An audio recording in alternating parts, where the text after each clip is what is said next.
नमस्कार दोस्तों, मेरा नाम है सावन। आप सबका स्वागत है मेरे चैनल तनवर साहब पे।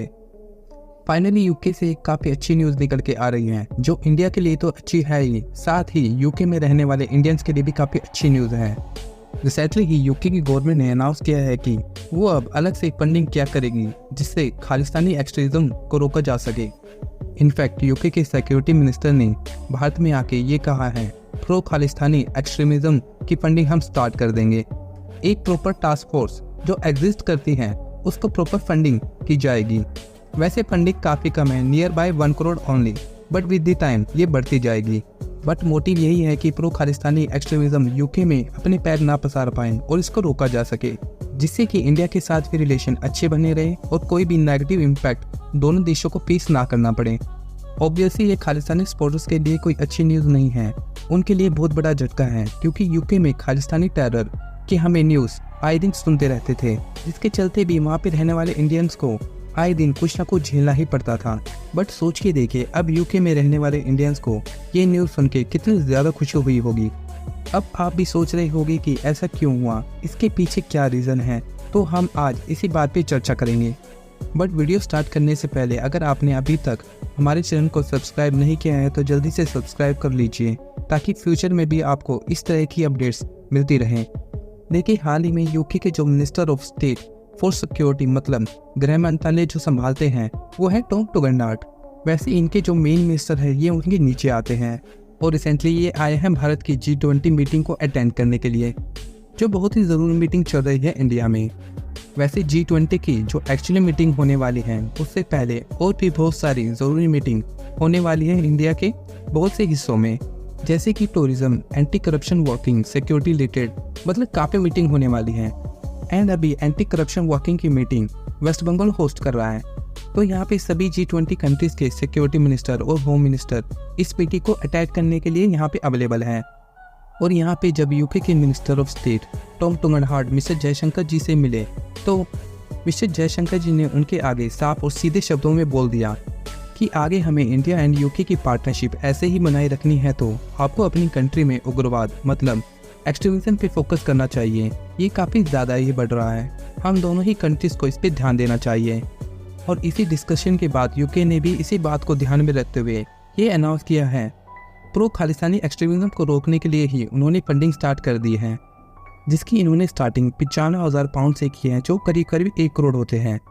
और इसी बात को हाईलाइट करने के लिए उन्होंने ट्वीट भी किया, जहां ये खुद कह रहे हैं कि हम स्ट्रांगली एग्री करते हैं कि हमें वायलेंट एक्सट्रीमिज्म को रोकना होगा, चाहे वो किसी भी रूप में हो। शायद आपको याद हो, अभी कुछ टाइम पहले ही इंडियन एम्बेसी पे खालिस्तानी संगठनों के लोगों के द्वारा वायलेंस देखने को मिला था। उन्होंने अटैक किया था इंडियन एम्बेसी पे और उसकी फुटेज पूरी दुनिया में वायरल हुई थी, जिसके बाद ही यूके को भी काफ़ी आलोचनाओं का सामना करना पड़ा था। साथ में ही इंडिया ने भी वो सब देख के यूके की जो हाई कमीशन है इंडिया में, उसकी सिक्योरिटी काफ़ी हद तक कम कर दी थी। जस्ट टू शो यूके, अगर आप हमारे देश के लोगों को सिक्योरिटी प्रोवाइड नहीं कर सकते तो हम भी आपके लोगों को सिक्योरिटी नहीं दे पाएंगे। और इंडिया के इसी मूव के चलते अब हम इस तरह की स्टेटमेंट यूके से आते हुए देख रहे हैं। और अब ये भी अश्योर किया जा रहा है कि डेफिनेटली अब यूके में प्रो खालिस्तानी एक्सट्रीमिज्म पे एक्शन ज़रूर लिया जाएगा। अब आप सोच रहे होंगे कि इस बार से मतलब उन्होंने पहले कब बोला या ऐसा कुछ किया था, तो मैं आपको बता दूं, साल 2022 में जब यूके के उस टाइम के prime minister Boris Johnson India आए थे, उस टाइम बोरिस जॉनसन ने ये बात ओपनली बोल दी थी कि यूके ने इंडिया के साथ मिलकर एक anti extremism task force ready की है टू हेल्प इंडिया। मतलब कोई भी एक्सट्रीमिस्ट एलिमेंट यूके की ज़मीन ना यूज़ कर पाए इंडिया के अगेंस्ट। और इसके लिए यूके का गृह मंत्रालय और इंडिया की सिक्योरिटी एजेंसीज जो है वो दोनों मिलकर काम करेंगी, जिससे एंटी इंडिया एलिमेंट्स को रोका जा सके।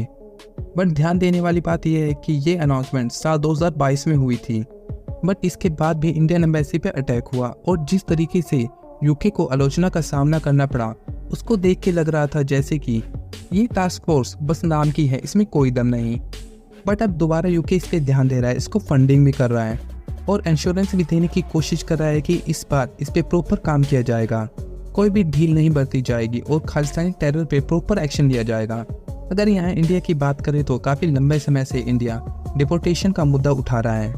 जो भी उग्रवाद लोग यूके में खालिस्तान की मांग कर रहे हैं, उनकी अब डिपोर्टेशन स्टार्ट कर दी जाए और ये मुद्दा इसलिए भी उठाया जा रहा है क्योंकि ये लोग इंडिया को तोड़ने की ही नहीं, यूके में रह रहे इंडियन ऑफिसर्स को मारने की भी बात कर रहे हैं। In fact same issue Ajit Doval ने यूके के एनएसए के सामने भी रेज किया था और अब मिस्टर जयशंकर भी इसी के ऊपर बोल रहे हैं। जस्ट आपको अब डिपोर्टेशन पे ध्यान देना चाहिए। आप जस्ट इंडिया भेजिए, उसके बाद इंडिया उन्हें अपने आप देख लेगा। अब आप ये भी सोच रहे होंगे कि यूके अचानक से ऐसा क्यों कर रहा है, तो मैं आपको बता दूं, आने वाले टाइम में यूके को इंडिया से बहुत ज़्यादा उम्मीदें हैं। उन्हें अपनी कंट्री के लिए काफ़ी ऑर्डर मिल सकते हैं और साथ में ही इंडिया का जल्द ही यूके के साथ फ्री ट्रेड एग्रीमेंट भी होने वाला है। और इसका एक मेजर इशू ये भी है कि जो भी ज़्यादातर खालिस्तान रेडिकल को फंडिंग की जाती है वो चाइना और पाकिस्तान के द्वारा ही की जाती है। और अगर करंट सिचुएशन की बात करें तो यूके ऑलरेडी ही पाकिस्तानी मैन के द्वारा यूके में हो रहे रेप और ह्यूमिलेशन जैसे इश्यूज को झेल रहा है। और कुछ टाइम पहले ही यूके ने इस इशू को हाईलाइट भी किया था। और साथ में ही चाइना और यूके के रिलेशन कैसे हैं वो हम सभी जानते हैं। तो कहीं ना कहीं यूके भी नहीं चाहता इन दोनों कंट्रीज़ के रीज़न से इंडिया से उनके रिलेशन ख़राब हो। बट फिलहाल के लिए तो इन्होंने ये अनाउंस कर दिया, बट आने वाला टाइम ही बताएगा इस पूरे मुद्दे पे कितना काम किया जाएगा। और मैं आपसे जानना चाहूँगा इस पूरे मुद्दे पे आपकी क्या राय है। प्लीज़ कमेंट सेक्शन में अपनी राय ज़रूर दे सकते हैं, मैं ज़रूर जानना चाहूँगा। जय हिंद।